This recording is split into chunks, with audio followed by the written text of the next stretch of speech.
It's 7:55 as I'm filming this. So I really quickly wanted to share these thoughts out. I don't know if this is going to be the last podcast that you guys are going to see.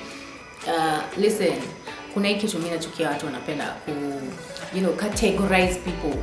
Personally, I'm one of those people who I really respect that understanding that I've gained so far for 25 years now, and understand that everybody's just trying to do their best. Really, behind the scenes, everybody's just trying to do their best. I was telling the other day my sister how I've really come to understand and really take in that appreciation and contentment of really just live your life. Nimekuja kugain up knowledge as I'm living through this life. Like everything, when I go back to like events that have happened past my years, I'm really content. Like when I look at the choices, like zile choices what I looked up to myself or saw myself making, when I look at them now, I am so happy. And listen, my choices may not make someone else want to choose exactly as I chose, and that's okay. And whatever they would want to choose is probably not what I would want. It's not probably even in my prayer request, honestly. But I'm okay. I'm choosing to respect that people have different tastes, people have different styles of doing things, and I don't mind. Like if your thing is to do whatever you're doing, just do it. Because at the end of the day, the biggest thing that I know now that I'm 25 years is you just have to live life. Imagine God does not expect you to be you have all the answers. And there's this book I'm loving. It's called When Things Fall Apart. I don't know the author yet, but I'm really loving the chapters. I mean the chapter Rest.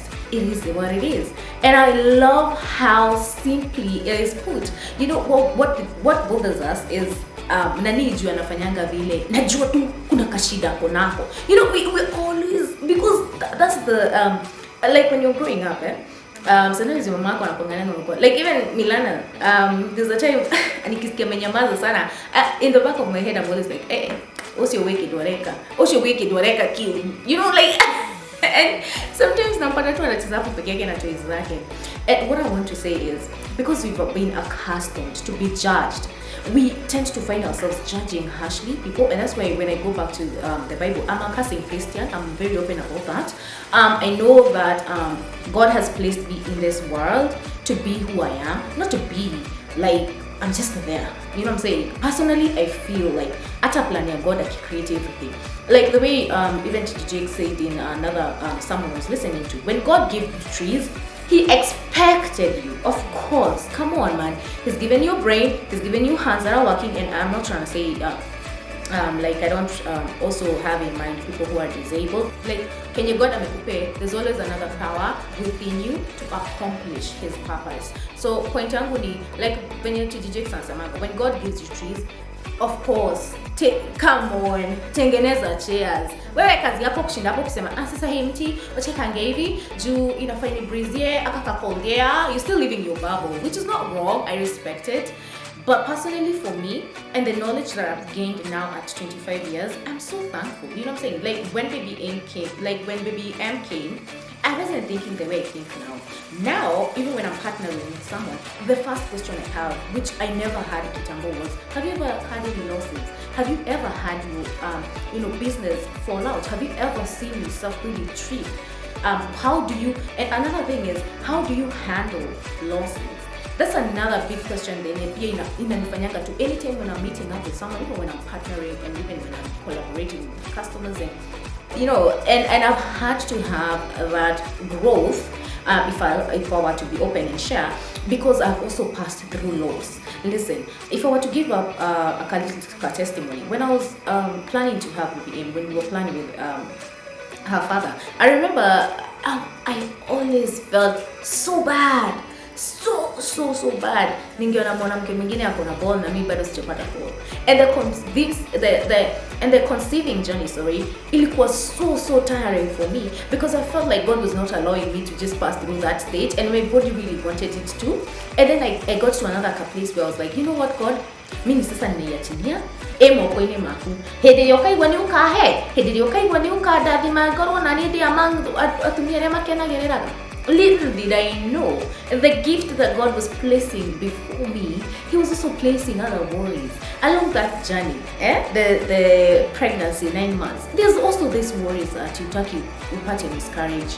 You know, you're pamoja na msee mwingine kwa clinic. The next time you're meeting them up, they're like, I'm in the miscarriage. Or even when you're reading, I used to use flow up. I used to use flow up. And we are on the same predictions, and flow up is really good because it really hides you user profile details. But then again, you can see from another avatar name profile another person's story, sharing it, and I could read those stories, and I'm like, God, just what I'm saying. There's another vulnerability a loss gives you, let me tell you, and another wisdom, and I've also come to see that in this life there's another way you should view it.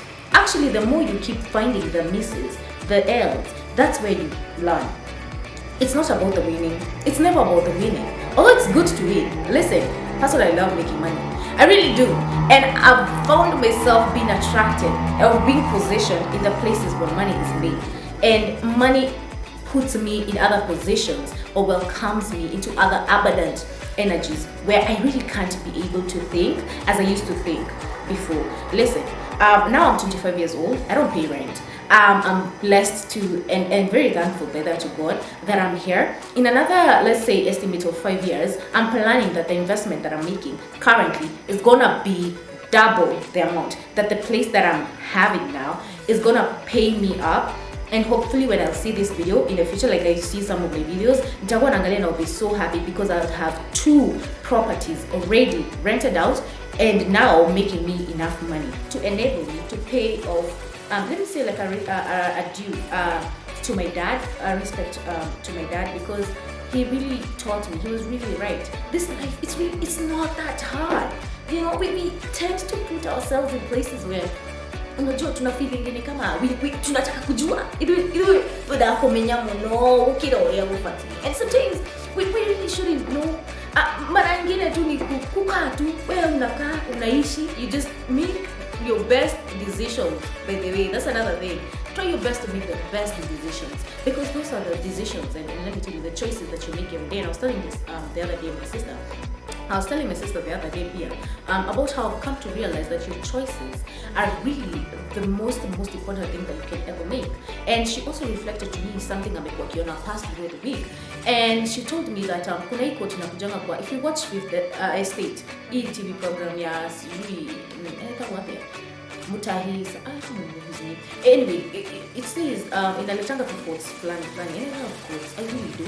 I love affirmation. I love words because I find words are the most joyful, loving presence you can give your fellow people. And let me tell you, if you're in an environment where you're being fed a lot of toxicity, that's exactly what you reflect out. But if you're in an environment where you yourself are being fed love, are being fed freedom of expression, freedom to take risks, I mean, you're gonna sprout. You're gonna become that wildflower. There's always something in this life that will always take out the power that is within you. Ishinde kikukumbusha, this is you. You have that power. Listen. And sometimes your style of doing this, your style of doing things is not what another person does things. And it's okay, because there's a reason for that too. So nilikuwa takusema, so hiyo nini ya 50 stage nilikuwa naleta hiko tini nasema, what you think is what you become. And I was telling my sister that I've come to realize that your choices, kutoka nipo mtoi, I used to have a lot of fantasies, being independent and slowly God is enabling me to see those faces in my life now as I'm growing older and play out. I really feel like sometimes you just have to let it be.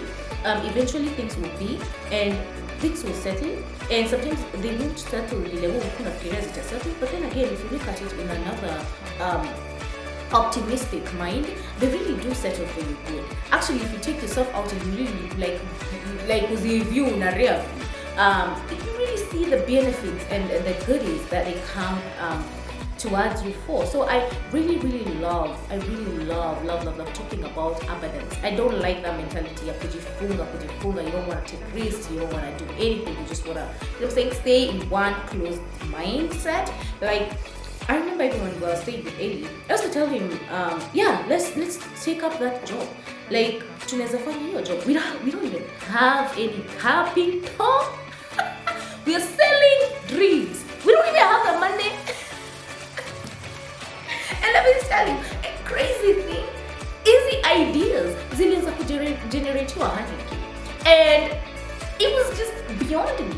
Until a lesson I had to learn with time is that sometimes you have also to make the right choices along the steps of growing.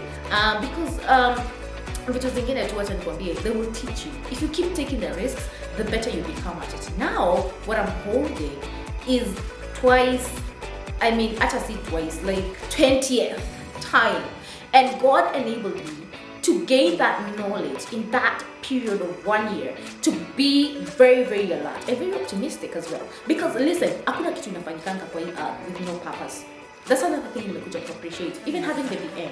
Like, and truth is, just live your life. Because by the way, let me tell you, live your life. Ngai akwigite haha wende andu, Ngai akwigite haha uhote kumenya guikarania na andu, Ngai akwigite haha not to think yourself as a self-righteous person, but to really acknowledge that it's just God's favor that is granting you the grace and that is sufficient throughout your life. Otherwise, I didn't remember that my camera had shut down as I was recording. So guys, nawapenda sana. Until next time, don't forget to keep it glowy plus blessed always. Peace.